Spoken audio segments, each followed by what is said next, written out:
So I'm going to talk about how to wear your beacon and then also how to care for your beacon when it's not in use.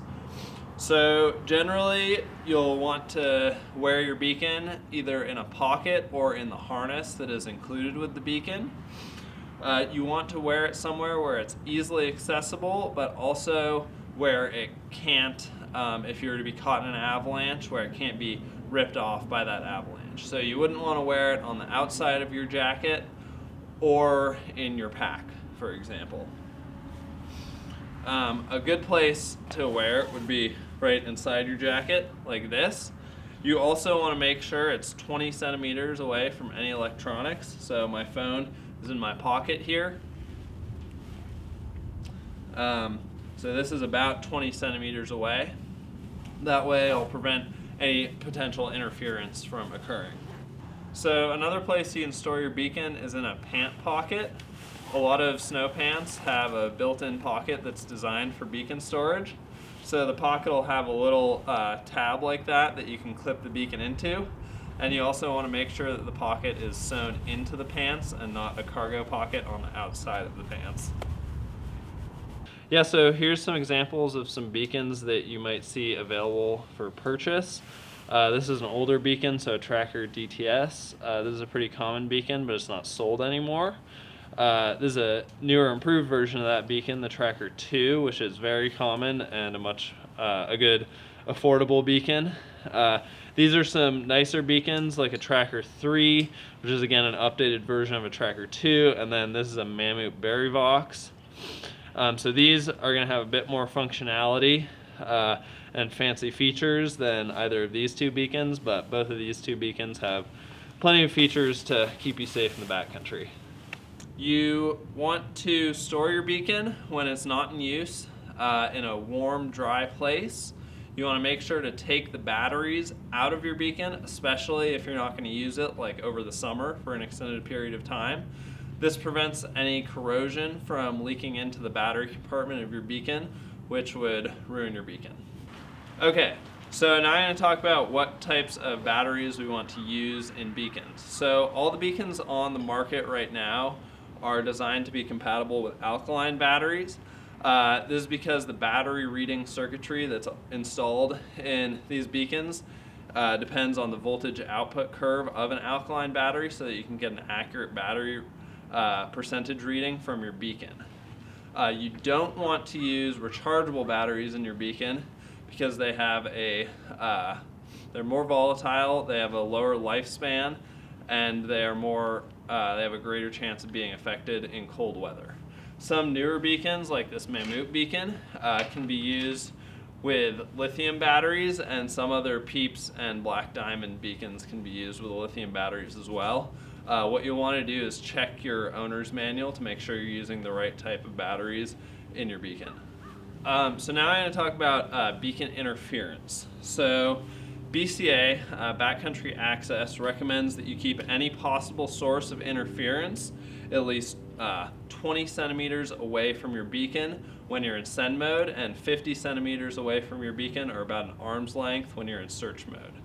So there's three types of interference. There's active, passive, and environmental. So first I'm going to talk about active interference. So active interference is caused by electronics that actively transmit frequencies that can interfere with your beacon.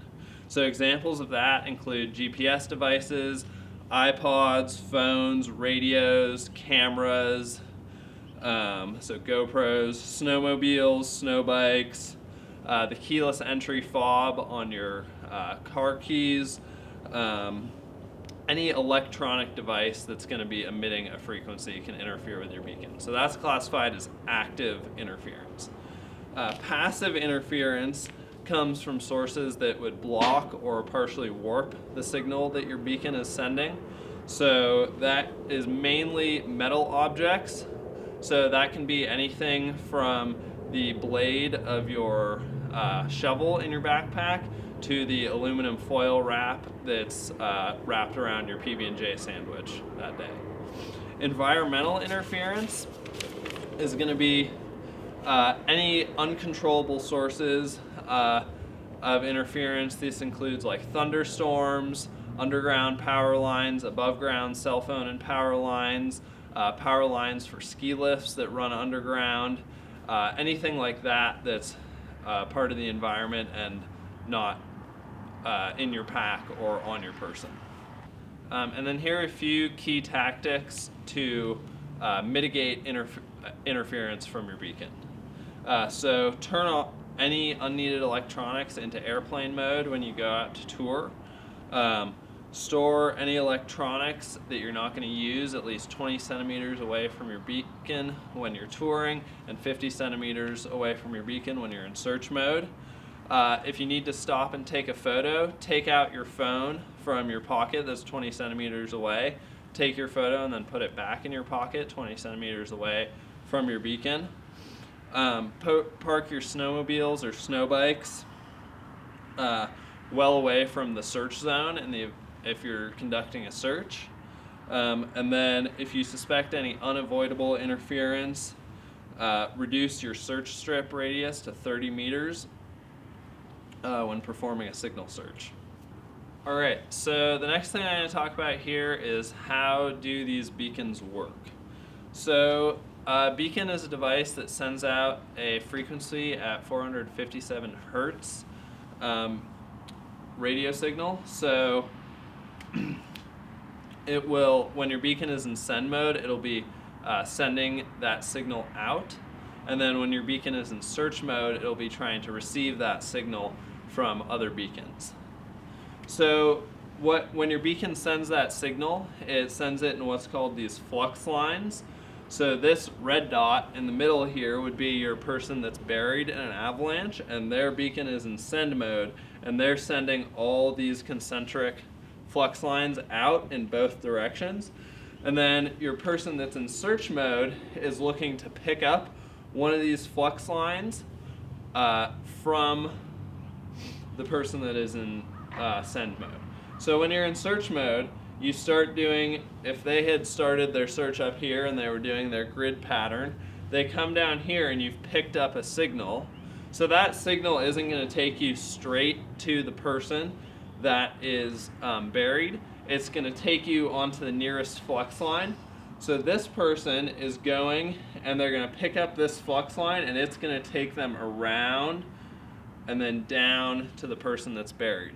So you want to be really mindful when you're doing a search to follow the arrow or the LED indicators on your beacon that are showing you exactly which direction to follow, because it's going to wrap you around. It's not going to take you directly to the person that's buried.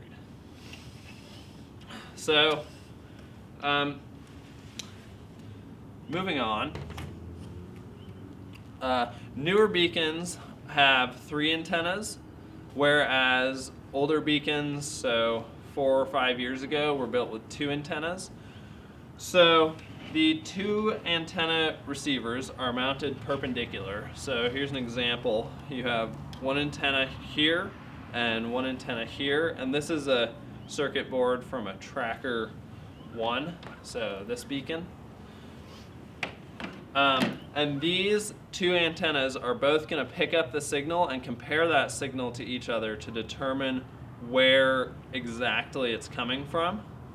And then these newer 3 antenna beacons, so that would be Tracker 2, Tracker 3, or Berry Box, they have 3 antennas where that 3rd antenna, when you get closer to the victim, it's going to turn on and give you a more accurate find search.